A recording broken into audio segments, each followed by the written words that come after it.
अस्सलामुअलैकुम दोस्तों, मैं हूं नासिर और आप देख रहे हैं चैनल वाईटी। दोस्तों आज मैं आपके लिए यूएई दुबई के होटल की जॉब्स लेके आया हूं, तो चलते हैं तफसील की तरफ।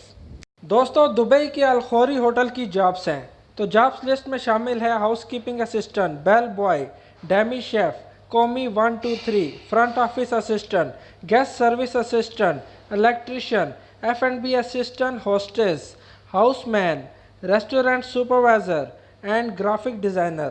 दोस्तों ये जॉब्स वीज़ा फ्री जॉब्स हैं। जॉब की डिस्क्रिप्शन में ईमेल मौजूद है, आप सीवी सेंड कर सकते हैं। और दूसरा होटल है फेयरमाउंट होटल दुबई, जिसकी लिस्ट में शामिल है F&B waiter, buyer, stewarding supervisor, housekeeping attendant, shisha sommelier, reservation agent Arabic speaker, reservation agent Russian speaker, front office supervisor, sous chef Brazilian restaurant, food and beverage waiter, bartender, hostess, demi chef de partie, commis, chef de partie, sushi maker, guest relation supervisor, life guard. और दोस्तों job की description में email मौजूद है, आप वहां पे CV drop कर सकते हैं।